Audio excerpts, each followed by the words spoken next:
제가 이 마운틴 뷰 교회 들어서면서 아주 아름다운 찬양 소리가 나와서 야, 이 교회 참 멋진 교회다, 그런 생각이 들었습니다.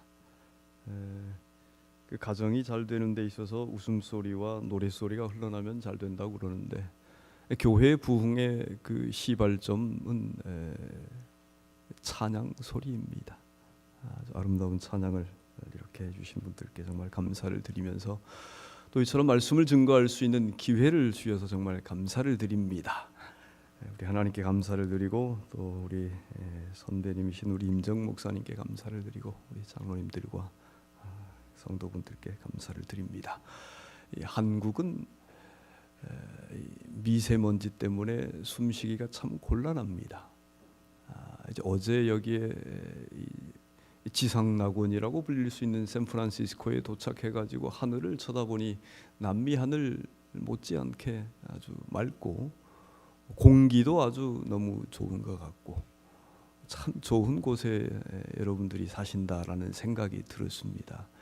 한국에서는 부러워하면 진다고 그러는데, 어쨌든 여러분들이 굉장히 부럽습니다. 숨 쉬고 살 수 있는 곳, 얼마나 좋은 곳에 사시는지 아주 부러우면서, 이렇게 좋은 곳에 살다가 천국을 잊어버리면 어떻게 될까, 그런 생각이 들더라고요. 한국에서 조용한 동네를 슬로우 시티라고 해서 모든 걸 천천히 하면서 아주 평화롭게 사는 동네를 이렇게 지정해 두고 있습니다. 그런 곳을 지나가거나 보게 되면 뛰면 안 돼요. 하여간 천천히, 경적을 울려서도 안 되고, 그런 곳인데, 이곳에 와서 보니까 이 도시 전체가 그런 것 같아요. 그래서 아마 여기에 사시는 우리 재림교인들은 천국을 잊어버리면서 살 수도 있겠다 라는 생각이 들어서, 어쨌든 좋은 곳에 사실지라도 하늘을 꼭 가셔야만 합니다. 하늘을 그리워하고 또 재림을 소망하면서 사시는 모든 교우분들 다 되시기를 간절히 바랍니다. 먼저 시작하면서 퀴즈를 좀 하나 드리겠습니다. 맞추시는 분에게는 브라질에서 가장 유명한, 미국에서는 살 수 없는 선물을 하나 내일 아침에 가져다 드리겠습니다. 정답을 맞춰야 합니다. 오늘도 있고요, 어제도 있었고, 그저께도 있었습니다. 작년에도 있었습니다, 여러분. 10년 전에도 있었고, 100년 전에도 있었고, 창조시에도 있었고, 하늘에서도 있었습니다. 내일도 있게 될 것이고요, 모레도 있게 될 것이고, 글피에도 있게 될 것이고, 10년 후, 100년 후, 1000년 후, 만년 후에도 있을 것입니다. 그게 무엇일까요? 시간. 하나님, 감사합니다. 이 성경의 질문은 어지간하면 다 맞습니다. 시간도 영원하고 하나님도 영원하시고 다 영원하지요. 그런데 그 답들 중에서 제가 들어야 될 정답을 말씀하셔야 됩니다. 지금 당장. 아주 특별한 창의적인 답을 들었습니다. 사랑. 맞습니다. 말씀, 사랑. 성경의 질문은 어지간하면 맞다니까요. 정답은 아닙니다. 여러 답들 중에서 제가 듣기를 원하는 정답을 말씀을 하셔야 되는데, 그 정답이 아니기 때문에, 시간이 가기 때문에 그냥 가져가겠습니다. 정말 드리고 싶었는데 아쉽지만, 정답은 예배입니다. 경배입니다. 경배. 오늘도 있고, 어제도 있었고, 내일도 있고, 모레도 있고, 지구 창조에도 있었고, 하늘에서도 있었고, 그 다음에 어떻게 해요? 저 영원히 계속될 것이 있는데, 그것은 우리와 관계된 유일한 한 가지 일, 그것은 하나님께 예배 드리는 일입니다. 하늘에서의 전쟁의 시작은 경배 싸움이었어요. 선과 악의 대쟁투의 핵심은 예배 문제입니다. 사느냐 죽느냐의 문제는 예배에 달려 있어요. 최초 이 지구상에 있었던 살인 사건의 그 핵심은 예배 문제였습니다. 마지막 때 대쟁투의 핵심 문제도 무슨 문제예요? 예배 문제입니다. 경배 문제예요. 그 경배 문제가 그저 외적으로 10분의 1 정도 저 위에 드러난 안식일 예배냐 일요일 예배냐 이것의 차이점일 뿐이지 그것의 본질은 경배 문제입니다. 예배 문제예요. 그래서 사단이 가장 좋아하는 것은 무엇이냐면 하나님께 예배 드리지 않는 걸 좋아해요. 사단이 가장 싫어하는 것은요, 하나님께 거룩한 날 예배 드리는 것입니다. 그러므로 예배 드리는 이 일에 있어서만큼은 양보해서는 안 됩니다. 내가 예배 드리는 일에 성공한다라고 하면 그 인생은 성공한 인생이에요. 오늘 저녁에 여러분들은 참 잘 오셨습니다. 네. 오늘 오신 여러분들은 오늘 여러분들의 인생의 성공자들이에요. 한국에는 이런 분들 가끔 있습니다. 교회 가려고 오다가 교통사고가 나요. 접촉사고가 일어납니다. 그러면 A 기분 나빠하고 어떻게 해요? 내가 교회 가서 예배 드리려고 하는데 접촉사고가 나다니 하고 뒤돌아가는 사람들이 많이 있어요. 되돌아가는 것입니다. 그러면 누가 이긴 거예요? 네. 그런데 뭐 여러분들 중에는 안 그러겠습니다만 교회 오다가 부부지간에 꼭 차 안에서 싸우는 분들 계세요. 차 안에서 싸우다가 어떻게 해요? 기분 나빠가지고 어떻게 해요? 당신이나 교회 가고 나는 그냥 갈래 하고 가는 남편도 있고 18가정은 두 분이 다 안 오세요. 그러면 누가 좋아해요? 사단이 좋아하는 것입니다. 하나님의 백성이 만 백성이 하나님께 예배드리는 이 일을 가장 방해하고자 하는 대상은 사단이에요. 사단. 그 예배 드리는 이 일에 있어서 성공한 사람들이 인생의 성공자들이에요. 여러분들은 오늘 성공한 사람들입니다. 이스라엘이 왜 망했는가? 이스라엘 백성들이 왜 망했습니까? 그들이 믿음이 없어서 망했다, 순종하지 못해서 망했다? 아니에요.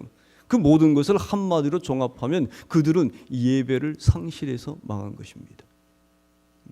예배를 상실해서. 오늘날 많은 사람들이 예배를 드리는데 왜 예배를 드려야 되는지, 그리고 예배가 무엇인지, 예배를 드리면서 어떤 변화의 경험을 해야 되는지 이걸 잘 모르고 예배를 드리는 사람들이 많이 있습니다. 그래서 저에게 주어진 이 특별한 오늘 저녁과 내일은 좀 이 예배 문제, 우리 대쟁투의 정말 본질이면서 핵심인 이 문제에 대해서 좀 살펴서 말씀을 나누고자 합니다. 한국에도 기독교가 들어온 지 133년이 됐습니다. 우리 재림교단의 이 세천사의 기별이 들어온 지도 이제 113년이 넘어갑니다. 그럼에도 불구하고 제가 가끔 물어요. 만나는 우리 성도들, 왜 예배 드립니까? 예배가 무엇입니까? 일반 개신교도들하고 이렇게 공부할 기회가 있을 때마다 저희가 가끔 묻는 질문이 있어요. 당신은 왜 일요일날 예배 드립니까? 그 예배가 무엇인데 드립니까? 그러면 선뜻 대답하는 사람이 없었습니다. 우리 교인들도 마찬가지였고요. 그 예배를 우리가 왜 드려야 되는지, 예배가 무엇인지 이것을 분명하게 아는 것은 굉장히 중요합니다. 왜 우리가 예배를 드려야 되는가? 오늘 저녁에 드리는 이 말씀의 본문은 요한복음 4장 23절 24절입니다. 우리 다 같이 요한복음 4장 23절 24절 말씀을 찾아서 한번 다 같이 봉독하시겠습니다.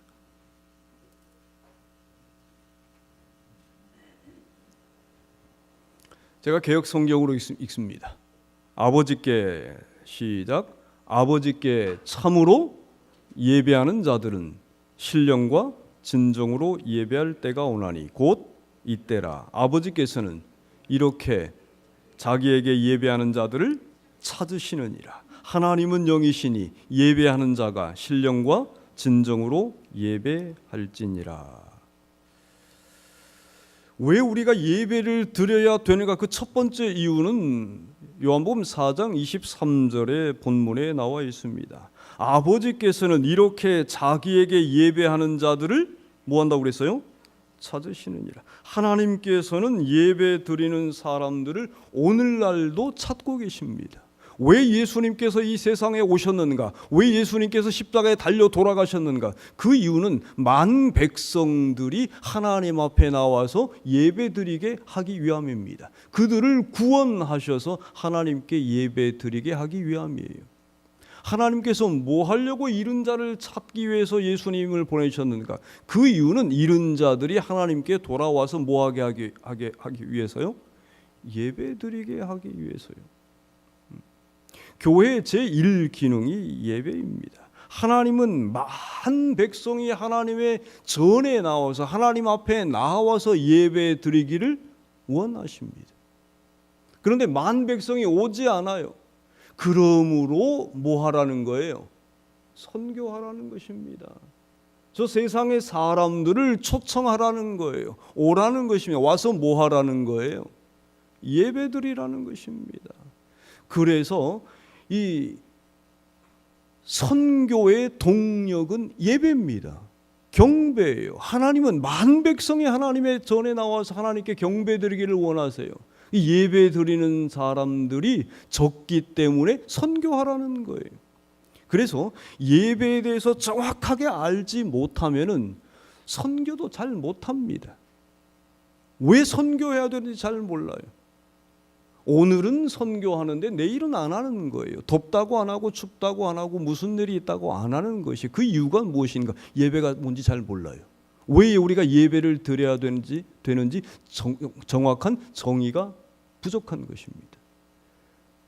그래서 선교의 동력은 예배예요. 경배입니다. 이 두 가지 기능은 굉장히 중요한 것이죠. 왜 우리가 예배를 드려야 되는가? 하나님께서 찾으시는 유일한 대상이 누구세요? 예배 드리는 사람이에요. 하나님께서 찾는 사람은 예배 드리는 사람입니다. 그러므로 우리가 예배를 드리는 것이 두 번째, 왜 우리가 예배를 드려야 되는가? 구원에 대한 감사의 자연스러운 표현이 예배이기 때문에 그렇습니다. 두 번째 이유는 하나님께서 나를 구원해 주셨기 때문에. 우리가 보통 은혜를 받았다라는 말을 쓰곤 합니다. 내가 은혜를 깨달았다. 내가 하나님의 은혜를 깨달았다라는 것은 하나님께서 나를 구원해 주셨다라는 것을 깨달았다라는 거예요. 그 구절이 어디에 있는가? 에베소 2장 8절에 있습니다. 우리가 아주 잘 아는 말씀이지요. 에베소 2장 8절에 보면 너희가 그 은혜를 인하여 믿음으로 말미암아 구원을 얻었나니 이것이 너희에게서 난 것이 아니요 하나님의 선물이라. 우리가 구원을 얻었어요. 믿음으로 얻습니까? 하나님의 은혜로 우리가 구원을 얻습니까? 아니에요. 은혜로 구원을 얻습니다. 시작이 그래요. 시작이. 너희가 그 은혜에 의하여 은혜로 말미암아 구원을 얻었다라고 얘기하고 있습니다. 그 은혜를 인하여 그 은혜 때문에 믿음으로 말미암아 구원을 얻었나니 전적으로 하나님의 은혜를 인하여서 우리가 믿음을 가지게 된 것이고 시작이 우리의 구원은 하나님의 은혜에서 시작이 된 것입니다. 여러분 두 번째 퀴즈를 드리겠습니다. 미국은 기회를 자주 준다면서요? 우리 소병선 목사님이 어제부터 저희 부부와 함께 이렇게 가이드를 하고 계시는데 미국은 기회를 주고 안 되면 또 줍니다. 한국은 한 번만 주는데 미국은 두 번 이렇게 세 번 줍니다. 미국에 왔으니까 기회를 한 번 더 드리겠습니다. 브라질 최고의 명품을 하나 드리겠습니다.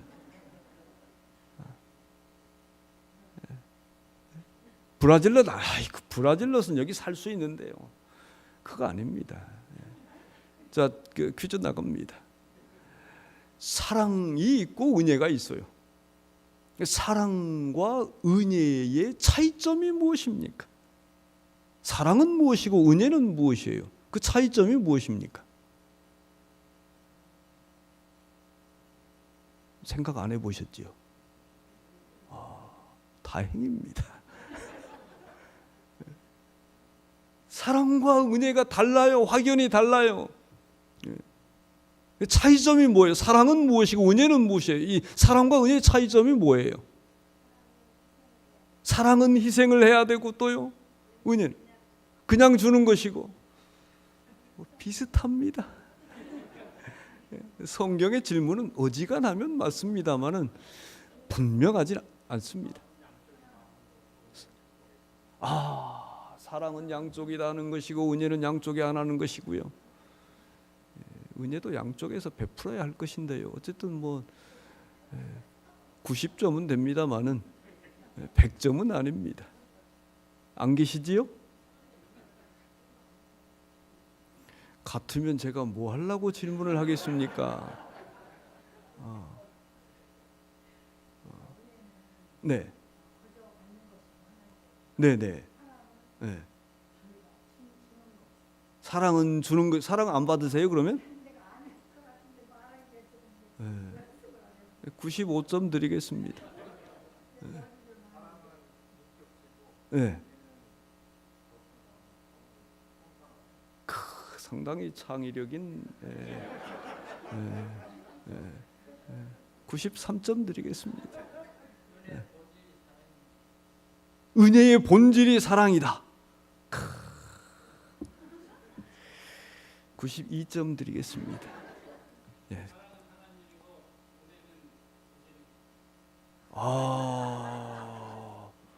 거의 뭐 97점입니다. 안 계시죠? 감사합니다. 한국으로 가져가겠습니다. 그 교회 진암 여기서도 보나요? 네, 콤파스? 네, 거기에 나와 있습니다. 네, 그 교회 진암도 잘 읽으셔야 됩니다. 이번 달에 나온 게 아니고요. 조금 지났습니다. 네, 거기에 보면 이렇게 분명하게 명시를 해둬서요. 사랑과 은혜의 차이점이 무엇인가? 사랑은 사랑할 만한 사람을 사랑하는 것이 사랑이고, 은혜는 도저히 사랑할 수 없는 사람을 사랑하는 것이 은혜이고, 사랑은 이 인간은 도저히 어떻게 해요? 용서할 수밖에 없어요. 이 분은 용서할 만해요. 그렇기 때문에 용서하는 것이 사랑이고, 은혜는요, 이 인간은 도저히 용서할 수 없어요. 그럼에도 뭐 하는 거예요? 용서하는 것이 은혜입니다. 은혜가 커요? 사랑이 커요? 은혜가 커요. 은혜가. 우리가 하나님의 은혜 때문에 그 은혜 속에서 나오는 것이 하나님의 사랑이에요. 하나님은 공의세요. 의 자체이십니다. 우리는 뭐예요? 죄예요, 죄. 죄인이나 죄나 똑같은 거예요. 그거 구별을 할 필요가 없습니다. 의와 죄는 함께 할 수 없어요. 이 지간을 원자로 시작하는데 무슨 지간이라고 그래요? 원수지간. 참 이 한글을 많이 잊으셨네요. 로마서 15장에 보면 우리와 하나님의 관계를 무슨 지간이요? 원수지간이라. 원수지간. 로마서 5장에서도 그렇고 13장도 그렇고 15장에서 그렇고 원수지간입니다. 도저히 사랑할 수 없어요. 이 의가 이 죄와는 함께 공존할 수 없어요. 그런데 이 원수지간, 도저히 사랑할 수 없는 죄를 뭐 한 거예요? 사랑한 것이 은혜입니다. 그래서 그 은혜 때문에 우리가 뭘 얻었어요? 구원을 얻는 거예요. 은혜 때문에. 여러분 제주도라고 들어보셨습니까? 웃으시는 거 보니까 아시네요. 제가 제주도에 만 3년을 이렇게 목회를 했습니다. 근데 제주도에서 이렇게 목회할 때 한 그 조그마한 이 그룹 가정교회가 있었어요. 거기에 가끔 갔습니다. 한 번은 이렇게 갔는데 특별한 경험을 했습니다. 제가 갈 때에 그 예배소 이제 소장님이 그분이 화요일, 금요일, 안식일 이렇게 혼자 7명을 앉혀놓고 성경을 가르치고 말씀을 나누는 거예요. 그래서 설교 노트를 펴놓고 목사님 모처럼 오셨으니까 제가 가르친 내용이 맞는지 틀린지 한번 검사하고 가십시오. 그럼 쭉 보고 맞았습니다. 이상한 거 있어요. 소장님 이런 것은 도대체 어디서 이렇게 주워서 들은 겁니까? 이거 틀렸습니다. 그렇게 쭉 해 나가는데 이렇게 한 번을 얘기를 하시는 거예요. 목사님 제가 은혜에 대해서 이렇게 정의를 내렸는데 맞는지 틀렸는지 이것도 한번 말씀해 주세요. 뭐라고 내렸습니까? 그러니까 이분이 이런 얘기를 했습니다. 여러분 제주도에서는 육지라고 해요. 육지. 저 사람이 나면 서울로 보내고 말은 어디로 보내라고 그래요. 제주도. 그래서 이 제주도에서는 서울로 유학을 자녀를 보내면 엄청 잘한 겁니다. 성공한 거예요. 아들, 딸을 서울로 유학을 보냈어요. 그래 놓고 이 아버지가 늘 얘기를 하는 것입니다. 이놈들아 공부 열심히 해라. 열심히 살아라. 왜? 이 부모가 너희에게 값없이 은혜를 베풀고 있기 때문이다. 쌀 보내줘, 귤 보내줘, 용돈 보내줘, 반찬 뭐 다 제공하고 있지 않느냐. 그러니 부모의 은혜를 기억해서 열심히 살아라. 공부해라. 이렇게 늘 얘기를 했다라는 것입니다. 그러던 어느 날 그렇게 전화를 하고 끊고 이렇게 윗목을 보니까, 윗목 아시나요? 예. 예. 아랫목이 있고 윗목이 있어요. 모르시는 분들은 모르셔도 됩니다. 하여간 고개를 이렇게 돌려보니까 우리 영감 할멈 먹을 것은 늘 남겨놓고 보내는 자신을 깨달았다는 거예요. 그래서 이 어르신이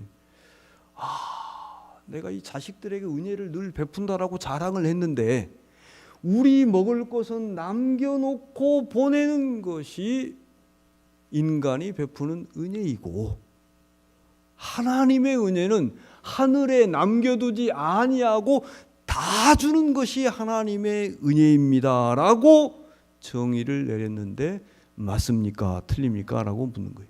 제가 뭐라고 했겠어요? 저도 그때 처음 들었는데요. 그래서 아멘입니다.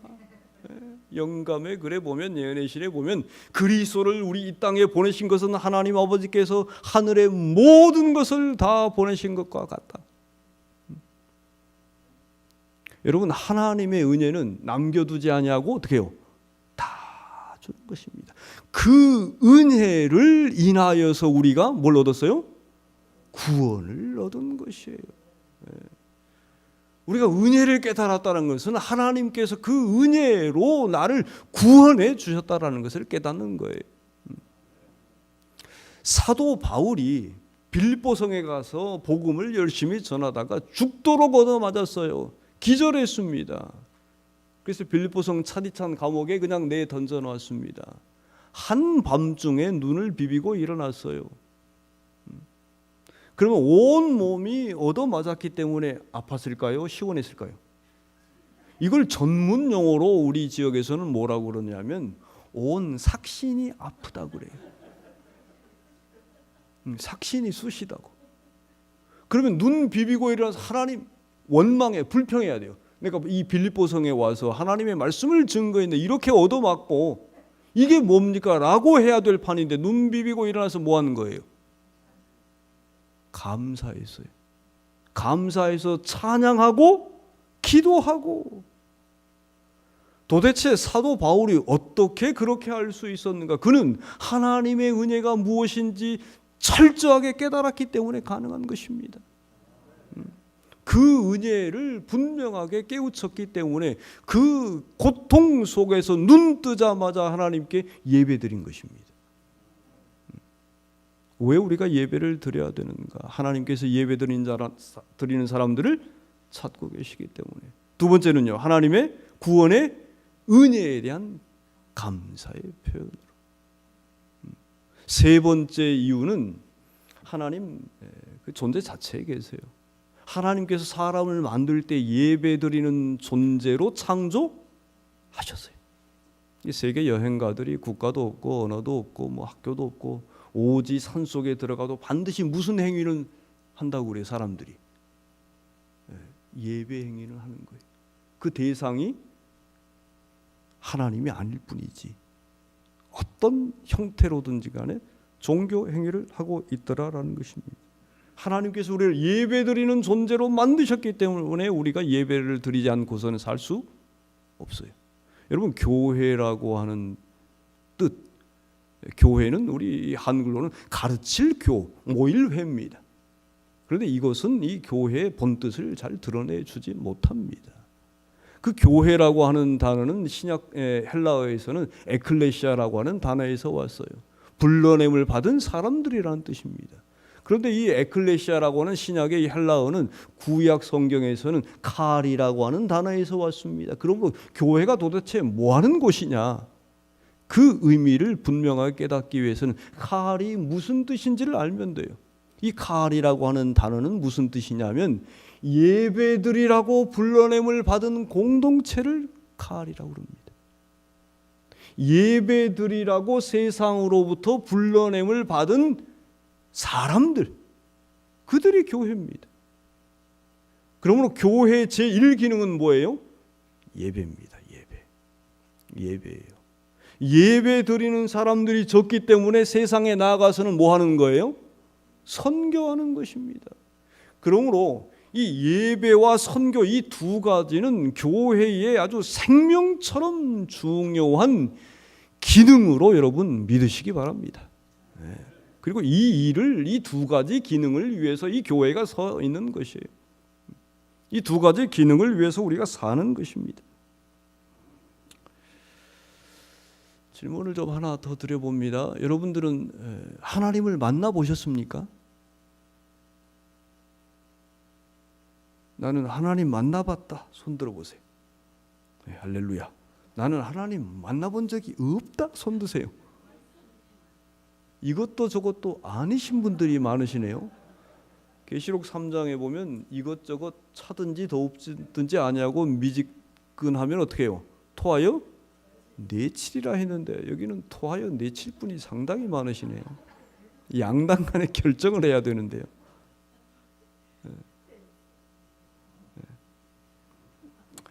예배는 무엇이냐 하면요, 하나님과의 만남을 예배라고 그럽니다.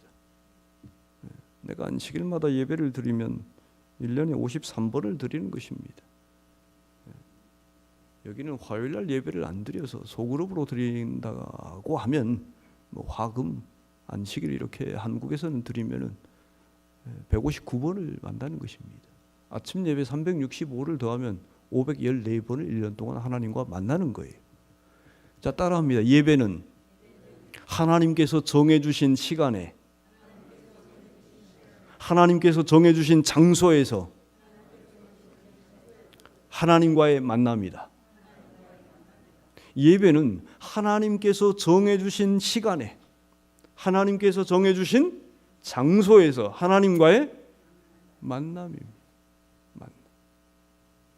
예배는 만남입니다. 이 만남 한 가지 말씀만 좀 드려보겠습니다. 이 만남 굉장히 중요한데요. 예배는 하나님과 우리와의 만남이에요. 그렇기 때문에 말씀을 전하는 저도 성실할 수밖에 없습니다. 듣는 여러분들도 마찬가지예요. 이 예배 드리는 이 시간 속에는 특별한 두 가지 요소가 있습니다. 제 위에 형님이 한 분 계세요. 이 형님이 하루는 동생 내가 청와대 갔다 왔다. 청와대 어딘지 아시죠? 그러면서 이제 눈을 이렇게 쳐다보고 있는 거예요. 이제 그 의미는 뭐예요? 지금 질문을 하라는 것입니다. 왜 갔는지 이렇게 물으라는 것이죠. 왜 형님 갔다 왔어요? 그러니까 이제 입이 열려가지고 어떻게 해요? 막 하는 것입니다. 공무원입니다, 제 형님. 노동부에 근무를 하고 계시는데, 서기관으로 근무를 하시는데, 뭐 좋은 아이디어를 이렇게 하나 내 가지고 이게 이제 선정이 돼서 이 청와대 가서 대통령 앞에서 브리핑을 7분 동안 하게 된 거예요. 그래서 비서실에서 이렇게 연락이 오고 뭘 할 것인지 이 A4 용지에 적어 가지고 달달달 외워 가지고 오라고 한 것입니다.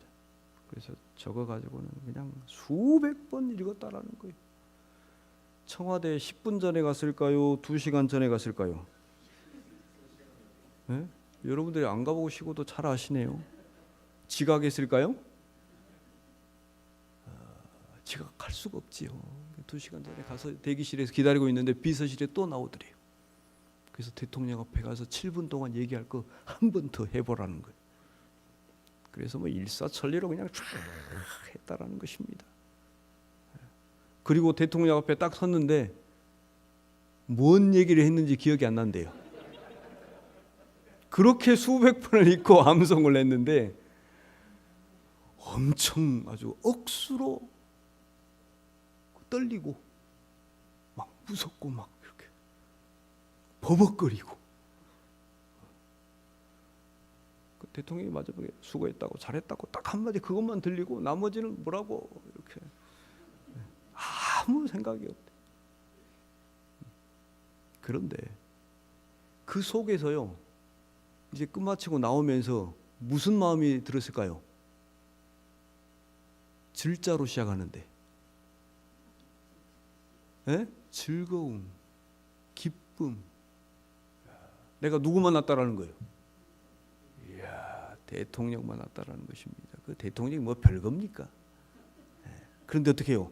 무섭고 떨리고 그다음에 한쪽에서는 그다음에 이게 자꾸 열려가지고요. 제가 보니까 한 3개월 이상은 자랑하고 다니는 거예요.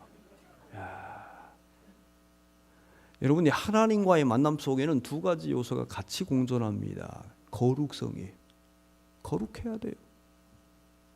그 다음에 한편으로는요 기쁨, 즐거움이에요. 너무 한쪽으로 치우쳐서 하는 것을 극단이라고 그래요. 너무 한쪽으로. 이 두 가지가 공존하는 것입니다. 거룩성과 즐거움, 기쁨. 네. 우리가 하나님을 만날 때 그러는 거예요. 여러분 이 그 만남에는 특별한 진리가 하나 있어요. 만남은 반드시 변화를 가져온다는 겁니다. 나쁜 친구 만나면 어떻게 해요? 이민사회에서 나쁜 사람 만나면 나쁜 쪽으로 변화될 가능성이 많이 있고요. 좋은 사람 만나면요 좋은 쪽으로 변화될 가능성이 있습니다. 책 한 권을 잘못 읽어도 어떻게 해요? 그 책의 저자와의 간접적인 만남을 가져오기 때문에 반드시 변화가 일어나는 것입니다. 예배가 하나님과의 만남이라고 할 것 같으면 우리가 예배를 드려갈수록 우리의 삶과 우리의 성품과 우리의 모든 면에 있어서 뭐가 일어나야 돼요? 변화가 일어나야 됩니다. 우리 이사야 6장 1절부터 8절까지 좀 보십시다. 예배 드리면서 하나님과 만날 때 어떤 변화를 경험해야 되는지 그 부분을 좀 살펴보겠습니다. 이사야 6장 1절부터 8절입니다. 제가 읽습니다. 우시야 왕이 죽던 해에 내가 본즉 주께서 높이 들린 보좌에 앉으셨는데 그 옷자락은 성전에 가득하였고 스랍들은 모셔 섰는데 각기 6 날개가 있어 그 둘러는 그 얼굴을 가리었고 그 둘러는 그 발을 가리었고 그 둘러는 날며 3절 서로 창화하여 가로되 거룩하다 거룩하다 거룩하다 만군의 여호와여 그 영광이 온 땅에 충만하도다. 5절 다 같이 읽습니다. 그때의 시작. 그때에 내가 말하되 화로다 나여 망하게 되었도다. 나는 입술이 부정한 사람이요 입술이 부정한 백성 중에 거하면서 만군의 여호와이신 왕을 배웠음이로다. 때에 그 스랍의 하나가 화저로 단에서 취한 바 핀 숯을 손에 가지고 내게로 날아와서 그것을 내 입에 대며 가로되 다 같이요 보라 이것이 내 입에 닿았으니 내 악이 제하여졌고 내 죄가 사하여졌느니라 하더라. 8절 내가 또 주의 목소리를 들은 적이 이르시되 내가 누구를 보내며 누가 우리를 위하여 갈고 그때 내가 가로되 내가 여기 있나이다 나를 보내소서. 이사야 6장에 이 이사야 선지자가 아주 믿었던 이 이사야 선지자의 이 백그라운드가 한 사람이 있어요. 지지하는 분이 한 사람이 있었는데 우시야 왕입니다. 우시야 왕, 이스라엘 우시야 왕이에요. 약 50여 년 가까이 이렇게 왕으로서 통치를 했어요. 그런데 이 우시야 왕이 갑자기 죽었습니다. 이사야 선지자를 지지해주는 이 백그라운드 역할을 해주던 이스라엘의 왕이, 우시야 왕이 갑자기 죽었을 때 허탈했어요. 절망에 빠졌습니다. 그래서 이 이사야 선지자가 성전을 찾아온 것입니다. 이 성전을 찾아온 이사야 선지자를 하나님 아버지께서 만나 주시는 거예요. 호통을 치는 것입니다. 정신 차리라는 거예요. 이스라엘의 참 임금은 우시야 왕이 아니고 여호와 하나님이시다. 정신 차리라는 거예요. 그 눈을 번쩍 뜨고 이 이사야 선지자가 하나님을 만납니다. 하나님과의 만남 속에서 이사야 선지자가 어떠한 변화를 경험하게 되는가? 하나님을 만난 첫 번째 변화는 5절이에요.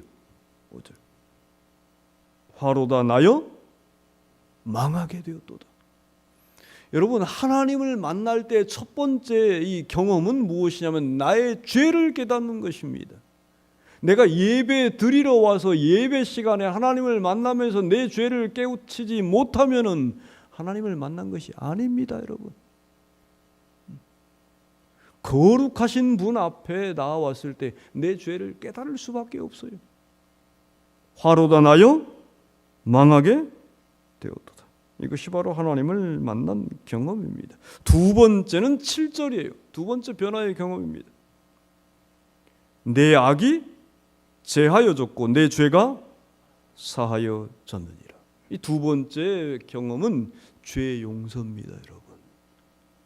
하나님께서 우리 죄인을 만나 주시기 때문에 하나님께서는 우리를 용서해 주실 수밖에 없어요.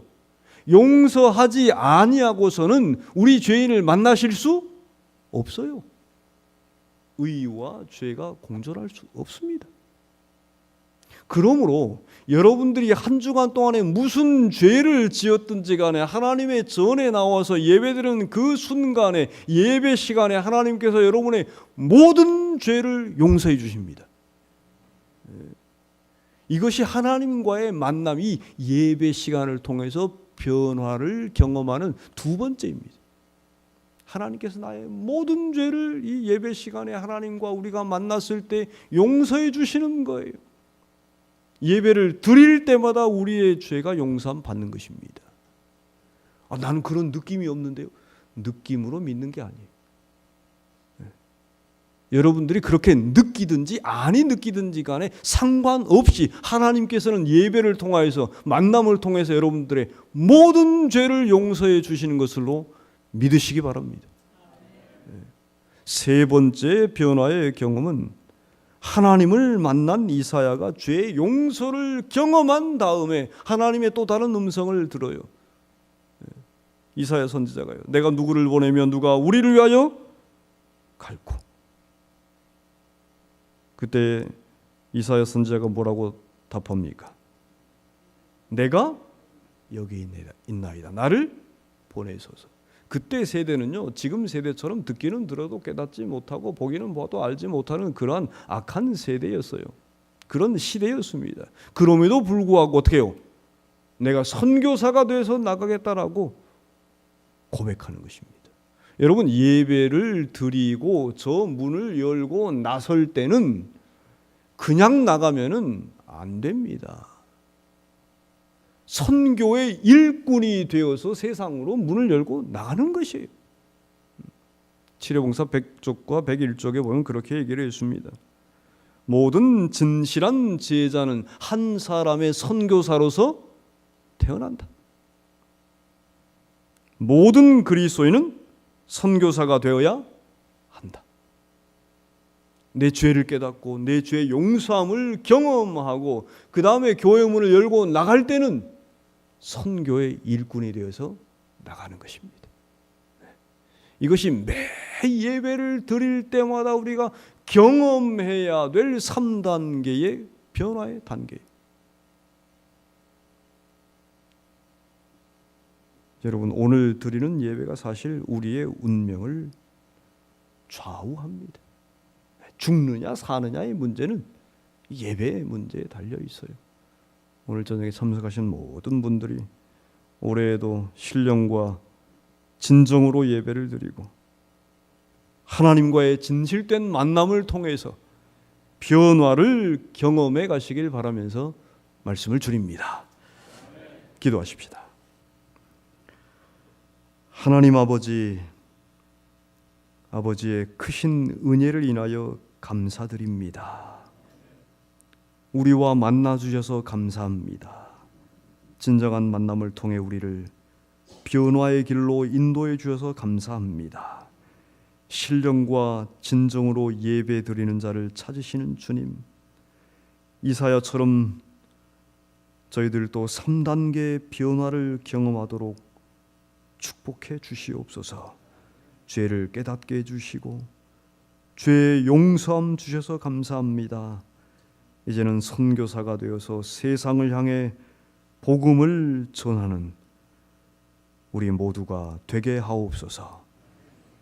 어두운 밤길 돌아갈 때에 각 처소까지 잘 인도해 주시고 평안한 안식일 저녁 보내게 도와주시사 내일 밝은 안식일 아침에 저희들 다시 모여서 하나님의 말씀을 가지고 찬양하며 기도하며 주님께 경배 드릴 수 있도록 우리 모두를 축복해 주시옵소서.